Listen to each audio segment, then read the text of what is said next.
ক্লাবে পাওয়া চোটে আর্জেন্টিনা দল থেকে ছিটকে গেলেন লিভারপুলের মিডফিল্ডার আলেক্সিস ম্যাকঅ্যালিস্টার। প্রথমবারের মতো জাতীয় দলে ডাক পেলেন 3 ফুটবলার। বিশ্বকাপ বাছাইয়ে চিলি ও কলম্বিয়ার বিপক্ষে ম্যাচের জন্য 28 সদস্যের দল ঘোষণা করেছে বিশ্বকাপ জয়ীরা।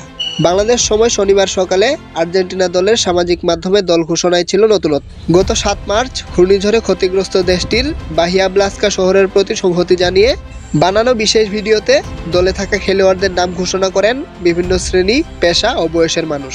চলতি মাসের মাঝামাঝি ঘোষিত প্রাথমিক দল থেকে চূড়ান্ত দলে ম্যাকঅ্যালিস্টারের সঙ্গে আরও নেই নটিংহাম ফরেস্টের মিডফিল্ডার নিকোলাস ডোমিনগেস, লাৎসিওর ফরওয়ার্ড ভালেন্তিন কাস্তোয়ানোস ও ম্যানচেস্টার ইউনাইটেডের আলেহান্দ্রো গার্নাচো। চোটের কারণে প্রিমিয়ার লিগ চ্যাম্পিয়ন লিভারপুলের মৌসুমের শেষ 2 ম্যাচে খেলতে পারেননি ম্যাকঅ্যালিস্টার। প্রথমবার দলে ডাক পেয়েছেন 2 ডিফেন্ডার, 23 বছর বয়সী কেভিন লুমোনাকো ও 21 বছর বয়সী মারিয়ানো ত্রৈলো এবং 17 বছর বয়সী ফরওয়ার্ড ফ্রাঙ্কো মাস্তান্তুওনো। ফিরেছেন এনসো বারেনেসিয়া। 24 বছর বয়সী এই মিডফিল্ডারেরও এখনও অভিষেক হয়নি।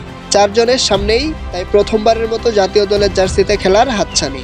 বাংলাদেশ সময় আগামী শুক্রবার সকালে চিলির মাঠে খেলার পর 11 জুন নিজেদের মাঠে কলম্বিয়ার মুখোমুখি হবে 3 বারের বিশ্বকাপ জয়ীরা। 14 ম্যাচে 10 জয় ও 1 ড্রয়ে 31 পয়েন্ট নিয়ে 2026 বিশ্বকাপে খেলা নিশ্চিত করেছে আর্জেন্টিনা।